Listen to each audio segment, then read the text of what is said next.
जखन इसमें मूत्र आने की संभावना होती है कि अब मूत्र आएगा, तब ना कहते हैं पेशाब लग गए, नहीं बोलते हैं पेशाब लग गए, वो फील जो होता है ना पेशाब लग गए, ठीक है, ये क्या फील करवाता है, योनि होती है उसमें क्या होती है, अम्ल की मात्रा होती है, ठीक है, अम्लीय होती है, उसको खत्म करने के लिए क्या मिल जाता है, खारिज कर देता है। मास्टरबेट एक ऐसी चीज है मतलब कि क्रिया है जब क्या होता है कि बिना मतलब की कोपुलेशन किए, बिना संभोग किए, जब क्या किया जाता है कि मतलब कि कृत्रिम रूप से, ठीक है, जबरदस्ती हम शुक्र क्या करते हैं, अपने वीर्य को बाहर निकालते हैं, तो इस प्रोसेस को क्या कहते हैं हम लोग, मास्टरबेशन कहते हैं। या फिर आज हम लोग किसके बारे में जानेंगे, इसके बारे में, नर जनन यंग के बारे में, इसके बारे में हम लोग थोड़ा मोड़ा जाने थे, ठीक है, एक बार फिर से जानने का प्रयास करते हैं आखिर क्या क्या चीज होता है इसमें। देखिए नर जनन अंग में क्या होता है कि एक जोड़ा यानी कि दो को क्या पाया जाता है, वृषण पाया जाता है। इसी वृषण का काम है कि क्या करता है, स्पर्म का निर्माण करता है, शुक्राणु का निर्माण क्या करता है, तो वृषण का ही काम होता है किस चीज का, शुक्राणु के निर्माण करने का। अब देखिए ये जो वृषण होता है ये शरीर से बाहर अवस्थित होता है, मतलब शरीर में लगले रहता है, ठीक है ना, लेकिन शरीर से बाहर होता है। एग्जाम्पल जैसे हमारा बॉडी है, देखिए हाथ हमारे शरीर के बाहर है, फ्रीली है ना, ऐसे लगा हुआ है यहाँ से, लेकिन शरीर के क्या है, आउटर है, अंदर में ना, जैसे हृदय हो गया, किडनी हो गया, फेफड़ा हो गया, शरीर के अंदर में है ना, लेकिन हमारा हाथ शरीर से बाहर है। तो सेम उसी प्रकार से ये भी क्या होता है, शरीर से बाहर होता है शरीर में, लेकिन शरीर से क्या होता है, बाहर। अब बाहर क्यों होता है, बाहर इसलिए होता है क्योंकि स्पर्म निर्माण करने के लिए, ठीक है, शुक्राणु निर्माण करने के लिए क्या होता है कि बॉडी के टेम्परेचर से कम तापमान की आवश्यकता होती है, इसलिए क्या होता है कि ये क्या होता है, शरीर से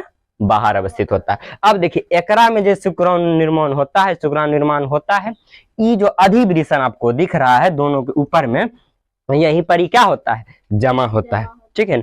स्पर्म जो बनता है, शुक्राणु बनता है, इसमें हाईली न्यूट्रिशन रहता है, बुझ गए ना, हाईली पोषक तत्व के द्वारा ही बनता है, बुझ गए ना, तनी मनी इसमें बहुत ज्यादा एनर्जी का जरूरत पड़ता है, तब क्या बनता है, शुक्राणु बनता है, बुझ गए ना, ऐसे ही नहीं बन जाता है। अब देखिए ये बना, अब देखिए क्या होता है कि ये जो क्या कहते हैं वृषण है, वृषण के ऊपर से सटा हुआ क्या है, अधिवृषण। अधिवृषण में क्या होता है, शुक्राणु कौन जी होता है, जमा होता है। शुक्राणु कहाँ जमा होता है, अधिवृषण में ही जमा होता है। अब देखिए शुक्राणु जमा हो गया, जब ये पूरा तरीका से परिपक्व हो जाता है शुक्राणु कि अब इसको क्या करना, बाहर निकालना है, तब क्या करेगा, ई नलिका पकड़ेगा, कौन सी है, शुक्र वाहिका। इस शुक्र वाहिका के द्वारा क्या हो गया, आगे बढ़ी, ई जो होता है 25 सेंटीमीटर का लंबा लगभग होता है, ठीक है ना, 25 सेंटीमीटर। अब देखिए ई दोनों तरफ से इसको पकड़ा, और पकड़ने के बाद जाकर के कहो, देखिए ई है शुक्राशय, क्या है, शुक्राशय है। अब देखिए शुक्राशय से पहुंचने से पहले क्या बन जाता है, स्खलन नलिका बन जाता है। शुक्राशय के पास पहुंचने के पहले ये जो नलिका होती है उसको कौन सा नलिका कहते हैं, स्खलन नलिका है, शुक्रवाहिके ही, ठीक है, इसी द्वारा जा रहे हैं, शुक्रवाहिका द्वारा। अब देखिए यहाँ पर आया, अब शुक्राशय के नीचा ये जो नलिका इसको क्या बोलते हैं, स्खलन नलिका।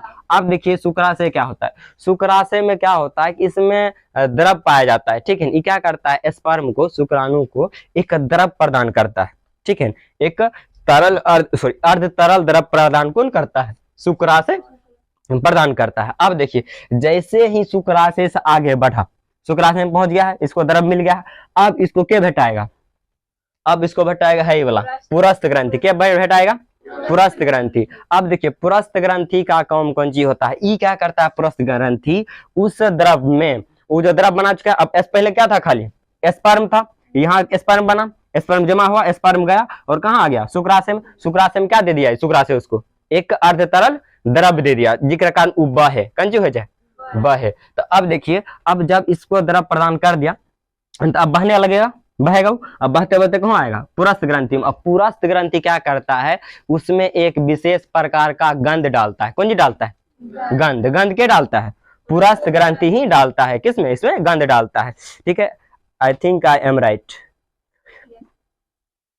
हाँ ठीक है, पुरस्थ ग्रंथि क्या करता है, इसमें गंध डालता है। गंध डालने का काम क्या कर हो गया, पुरस्थ ग्रंथि का, यानी कि वो जो सीमेन में गंध होता है, सीमेन अर्थात वीर्य, क्या होता है, वीर्य, वो जो वीर्य में गंध होता है, गंध क्या देता है, पुरस्थ ग्रंथि क्या देता है, गंध देता है। अब पुरस्थ ग्रंथि से आगे एक तो और ग्रंथि यहाँ पर होता है, कौपर ग्रंथि। कौन सा ग्रंथि होता है, कौपर ग्रंथि होता है, ठीक है। अब देखिए कॉपर ग्रंथि का क्या काम है, इसी के जस्ट पीछे होता है, कॉपर ग्रंथि लगा होता है, इस चित्र में नहीं दिख रहा, इस प्रकार कुछ अंदर, इसी के अंदर होता है, ठीक है, पुरस्थ ग्रंथि के पीछे। उसका काम है, कॉपर ग्रंथि का काम है कि वो क्या करता है कि वीर्य को, अब देखिए पहले तो स्पर्म था, यहां तक पहुंचा, शुक्राशय में पहुंचने के बाद उसको अर्ध तरल द्रव्य मिल गया, द्रव्य मिलने के बाद कॉपर ग्रंथि पुरस्थ ग्रंथि में गया, उसको क्या मिल गया, गंध मिल गया। अब वो वीर्य बन चुका है, क्या बन चुका है, वीर्य, वीर्य बन गया है। अब वीर्य बनने के बाद ये कॉपर ग्रंथि क्या करता है, उस वीर्य में क्षारीय द्रव्य मिला देता है। कौन सा द्रव्य मिला देता है, क्षारीय द्रव्य मिला देता है, किनकी विशेष द्रव्य, क्षारीय द्रव्य उसमें मिला दिया जाता है। अब देखिए क्षारीय द्रव्य मिला दिया, अच्छा क्षारीय द्रव्य मिलाया क्यों जाता है, क्षारीय द्रव्य इसलिए मिलाया जाता है ताकि क्या कर सके, मादा की जो योनि होती है उसमें क्या होती है, अम्ल की मात्रा होती है, ठीक है, अम्लीय होती है, उसको खत्म करने के लिए क्या मिल जाता है, क्षारीय द्रव्य। क्षारीय द्रव्य मिलाता है कौन है, कॉपर ग्रंथि, यानी कि क्षारीय द्रव्य, क्षारीय द्रव्य, क्षारीय द्रव्य कौन मिला दिया, कॉपर ग्रंथि मिला दिया, ठीक है। अब देखिए अब आगे क्या चीज है, मूत्राशय, क्या चीज है ये, मूत्राशय। अब देखिए मूत्राशय में क्या होता है कि मूत्र भी आता है और वीर्य भी आता है, क्या क्या आता है, मूत्राशय, देखिए यही ना, ये जो नलिका है कौन सी है, मूत्राशय ही है, ठीक है। इसमें क्या क्या चीज आता है, वीर्य भी आता है और मूत्र भी आता है। अब इसका कॉन्सेप्ट समझते हैं, आखिरकार वीर्य कब आएगा और मूत्र कब आएगा, ठीक है ना। अब देखिए यही बात ढेर बच्चा कंफ्यूजन हो जाता है, मूत्र वही नलिका से, मतलब वीर्य भी वही नलिका से, आखिर होगा कैसे, ठीक है। इसका समझिए, इसका सबसे बड़का फंदा है ई पुरस्थ ग्रंथि, ठीक है ना, पुरस्थ ग्रंथि। अब देखिए पुरस्थ ग्रंथि क्या करता है, जैसे आपको बताए थे भोजन मला में एक इपिग्लोटिस का ढक्कन होता है, जब भोजन आता है तो क्या करता है, श्वास नली को ढक देता है, भोजन को जाने देता है। जब सांस लेते हैं तो क्या करता है, मतलब कि श्वास नली को क्या करता है, बंद कर देता है, भोजन नली को खोल देता है। क्योंकि जब हम खाना खाते हैं तब की बात करें, अरे अपोजिट हो गया तो उसमें हंसने वाली कोई बात नहीं। देखिए इपिग्लोटिस क्या करता है, जब हवा लेंगे तो क्या करेगा, भोजन नली को बंद करेगा, हवा को जाने देगा, और जब भोजन लेंगे तो क्या करेगा, हवा नली को बंद करेगा, भोजन को जाने देगा। तो सेम यही काम कौन करता है, कॉपर ग्रंथि करता है, सॉरी पुरस्थ ग्रंथि, पुरस्थ ग्रंथि करता है। अब देखिए पुरस्थ ग्रंथि क्या करता है कि कह देता है बाबू तुमको इधर से क्या आने वाला है, पेशाब आने वाला है। अब देखिए फील हो गया, अब जैसे फील हुआ, ठीक है, हम आराम से चल जाएंगे पेशाब करने के लिए। अब क्या होगा, इधर से क्या करेगा, शुक्र वाहिका को बंद कर देगा, उसके बाद पेशाब को जाने देगा, ठीक है। इतना काम हो गया किसका, पुरस्थ ग्रंथि का। अब देखिए जब क्या हो जाएगा, जब क्या हो रहा है कि मतलब कि अब स्पर्म निकलने वाला थी, वीर्य निकलने वाला है, तब उस समय भी क्या बताएगा, पुरस्थ ग्रंथि कहेगा कि इस वक्त कौन सी निकलने वाला है, वीर्य निकलने वाला है। क्योंकि जो पेशाब होता है और वीर्य होता है दोनों ढेरी डिफरेंस होता है निकलने का टाइम। अब देखो पेशाब तो क्या होता है, कब लग जाता है, लेकिन वीर्य उसी टाइम निकलता है जब क्या होता है कि मेल और फीमेल दोनों एक साथ होते हैं और क्या करते हैं, कोपुलेशन की क्रिया करते हैं, संभोग की क्रिया करते हैं। उसी कंडीशन में क्या होता है, सिर्फ क्या निकलेगा, स्पर्म निकलेगा। और निकलने से पहले क्या होता है कि पता चल जाता है इंसान को, मेल को, कि अब क्या होगा, स्पर्म निकलने वाला है, यानी कि वीर्य निकलने वाला है, बुझ गए, उस पता चल जाता है। और पता लगा कौन क्या करे, पुरस्थ ग्रंथि। अब पता लग गया कि स्पर्म आवे वाला है तो की करेगा, ये मूत्र मार्ग को बंद करेगा और स्पर्म को जाने देगा। तो यह रास्ता से मूत्र भी जाएगा, यह रास्ता से स्पर्म भी जाएगा। बुझिए कोई दिक्कत समझने में, कि मूत्र कब जाएगा, स्पर्म कब जाएगा, कोई दिक्कत नहीं होना चाहिए। अब देखिए अब आगे आते हैं, अब देखिए आगे हो गया मूत्र मार्ग, समझ गए इससे क्या क्या काम है। अब आगे देखिए शीशन, शीशन का क्या काम है, शीशन का बस यही देखिए, शीशन क्या होता है, शीशन एक इसी प्रकार से, इसी टाइप से बेलनाकार रचना होता है, ठीक है। एक कुछ नहीं काम है, एक काम है बस क्या करना, मादा की योनि में जाना और किसको, जो वीर्य को पहुंचाना, वीर्य के पहुंचाने का काम क्या होता है, शीशन का ही होता है। यही क्या होता है कि मादा की योनि में जाता है, यानी कि फीमेल के वेजाइना में इंटर करता है और क्या करता है, स्पर्म को वहां पहुंचा देता है। स्पर्म पहुंचाया कर काम खत्म हो गया। जो प्रीप्यूस है ये बस ये जो होता है शीशन के जो ऊपर वाला भाग होता है इसे क्या कहते हैं, प्रीप्यूस कहते हैं। बताइए कितने सिंपल सा था, प्यारा सा था, समझ में आया आज, हमको लगता है उस दिन से बेहतर समझ में आया होगा, बुझ गए ना। उस दिन आया था, उस दिन आप लोग बकलल थे इसलिए।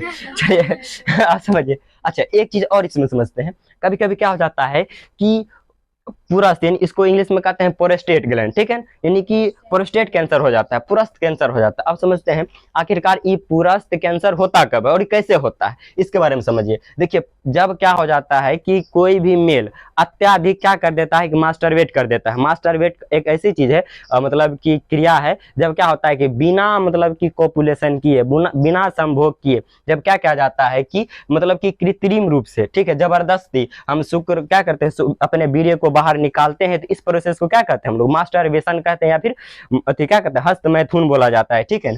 अब देखिए ये क्या क्या जबरदस्ती निकाला गया है, तो उस कंडीशन, अब देखिए कि यदि नॉर्मली हो रहा है तो कोई दिक्कत नहीं है। यदि हम क्या कर दे, कि मान लीजिए जब ज्यादा मास्टरबेशन किया जा रहा है, बार बार मास्टरबेशन किया जा रहा है, तो क्या हो जाता है, ये जो प्रोस्टेट ग्लैंड हो जाता है, इस प्रॉपरली वर्क नहीं कर पाता है, सही से काम नहीं कर पाता। अब ये सही से काम नहीं कर रहा है तो ढेरी दिक्कत हो जाता है, आदमी को कमजोरी फील होने लग जाएगा, ठीक है, चक्कर आना स्टार्ट हो जाएगा, बुझ गए ना, उसका मतलब कि सब कुछ अलग अलग ढंग से होने लग जाता है। अब देखिए, और इसमें क्या होता है कि इसमें सबसे बड़का दिक्कत तब हो जाता है जब क्या होता है कि पेशाब और क्या होता है कि जो स्पर्म है आने में की करता, कंफ्यूज हो जाता है। जैसे बताया था एपिग्लोटिस का ढक्कन कंफ्यूज आता, छींक आता था, लेकिन यदि ई कंफ्यूज हुआ, यदि इस कॉम से ऐसे नहीं किया तो क्या करेगा, स्पर्म के साथ क्या, पेशाब के साथ क्या ला देगा, स्पर्म ला देगा, ठीक है, शुक्राणु को ला देगा। और जैसे ही शुक्राणु को लाएगा तो पेशाब में क्या हो जाता है कि झाग की मात्रा अत्यधिक होने लगती है, ठीक है। इससे क्या हो जाता है, उस मेल में मतलब कि अच्छा से नहीं बन पाता है क्या चीज, मतलब कि स्पर्म जो होता है वो क्या होता है, बना निकल गया, बुझ गए। तो क्या होता है, उसको पिता बनने में, मतलब वो जो बाप बनेगा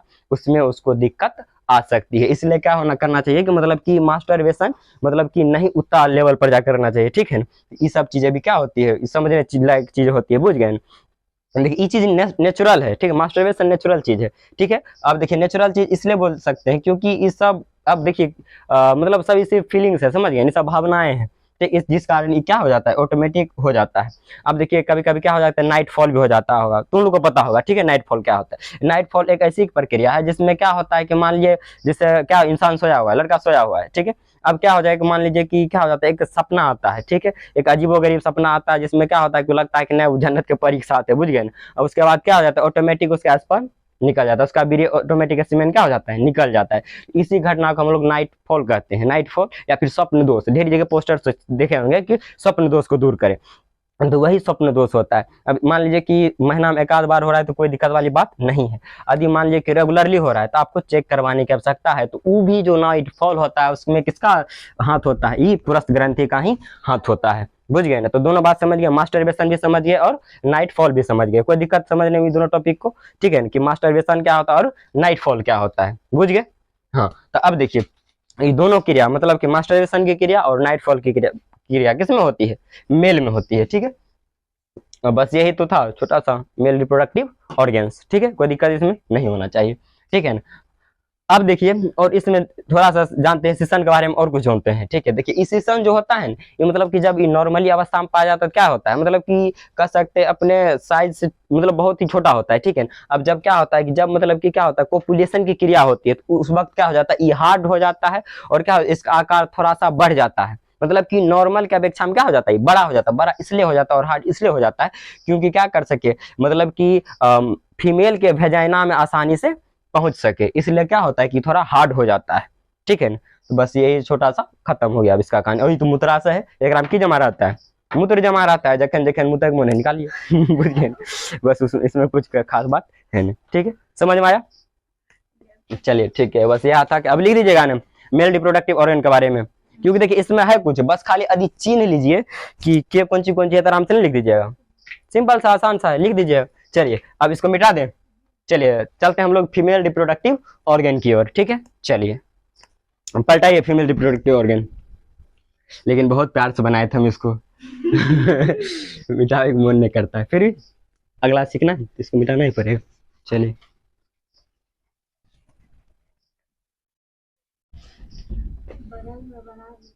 अच्छा, बगल में बना देते हैं ना, यहाँ पर सोचे, हम भी वही सोच रहे थे एन ई बना देते हैं, एन ई बना देते हैं, लेकिन टाइम में नहीं मिला रहे, एकरे बनते बनते आपका समय हो गया।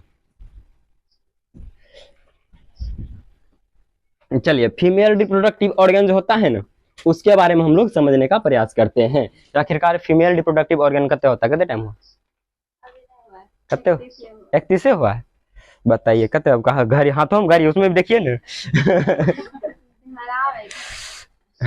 चलिए छोड़िए, देखिए अब जो समझेंगे किसके बारे में, फीमेल रिप्रोडक्टिव ऑर्गन के बारे में। देखिए मेल में जो होता है वो जो स्पर्म निकलता है, स्पर्म वो शुक्राणु, शुक्राणु क्या होता है, एक सेल होता है, कोशिका होता है, जीवित कोशिका।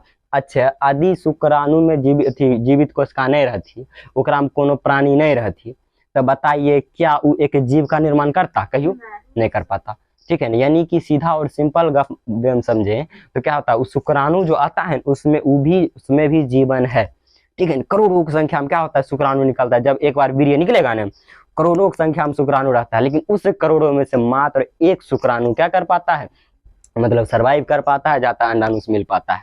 और ये प्रक्रिया कैसे होता है वो भी अभी हम फीमेल के जब डायग्राम देखेंगे बनाएंगे तब समझिएगा कि वो किस प्रकार से हो पाता है, ठीक है ना।